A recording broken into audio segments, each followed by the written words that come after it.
10 years of legal wrangling, 10 days till one of Europe's largest unauthorised traveller sites can be forcibly cleared. According to Basildon Council in Essex, half the community at Dale Farm are living there illegally without planning permission. The travellers say they've got nowhere else to go and are refusing to go. One group's in Geneva today to tell UN officials the move will breach their human rights. Now the council fears that policing the eviction could cost more than £18 million. Here's Carl Dinnan. 400 people here don't know for how much longer they'll keep their homes. This is Dale Farm. Soon after the end of August, Basildon Council's bailiffs will move in for what has been called the biggest single eviction in peacetime Britain. So where are we going? Can you tell us where we'll go? See, we're old. We need our friends. All we want is to be left here. Do you understand? Because we'll never be building here any love. I will never be building no houses, no places. This'll do me for the end of my time. The folk who live here are Irish travellers. Around 80 of their caravans are set to be forcibly cleared off the site. The people who live on this site aren't squatters. They own the land here. The problem the council has with them is that they don't have planning permission to live on it. Of course, the travellers here say that's because the council won't give them planning permission. But it's not just the council who have a problem with the travellers. Residents in the so-called settled community also want them out. Len Gridley's garden backs onto the site, where the traveller children like to have a go. They know he's the only resident still prepared to speak out publicly against the travellers. Their behaviour is terrible. You know, you walk down the garden, you get abuse over the fence, you get abuse in the road. I've had death threats on national television and everything because I'm the only one that really speaks out against them. They've broken the law, not me.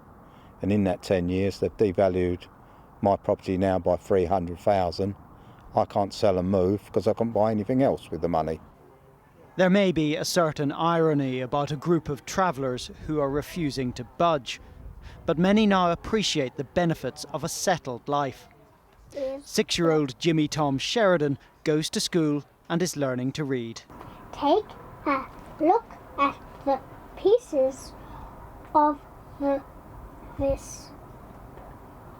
This is progress. Broken jigsaw. His mum, Nora, didn't go to school and can't read. The kids, they're devastated because they're saying they can't go back to school. Why? They're trying to explain to Shuri kids why you can't go back to school. If I was in a house and I didn't send my kids to school, I'd be took to court. Some have been offered council housing, but the travellers don't want their community broken up, and many don't want to live in houses anyway. I wouldn't bring my kids up in bricks and mortar. Because I lived in a caravan my whole life. My mum lived, my grandparents lived, and my great-grandparents lived in caravans. So it's our community, that's it. That's always been hard for settled communities to understand.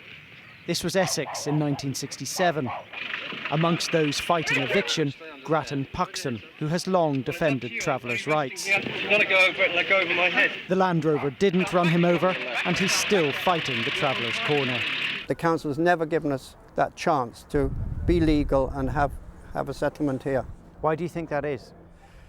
Well, not me saying it, but Labour councillors and the few Liberal councillors here are saying that there is a racial element to this. It is racially tainted, the decision.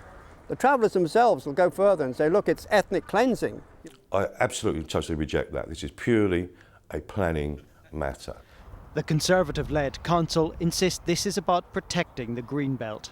Greenbelt is very special, it's a very special designation. The presumption is against development unless there are very special circumstances.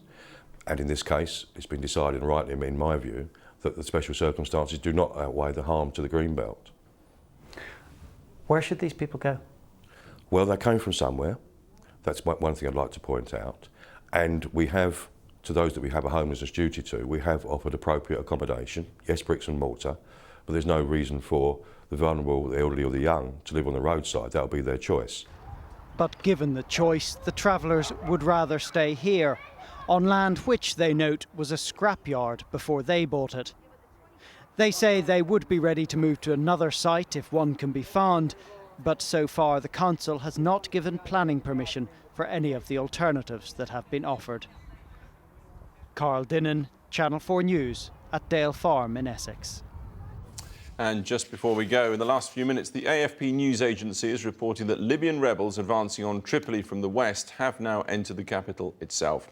That's it. We're back tomorrow, 7 o'clock. Till then, that is Channel 4 News. Have a very good evening.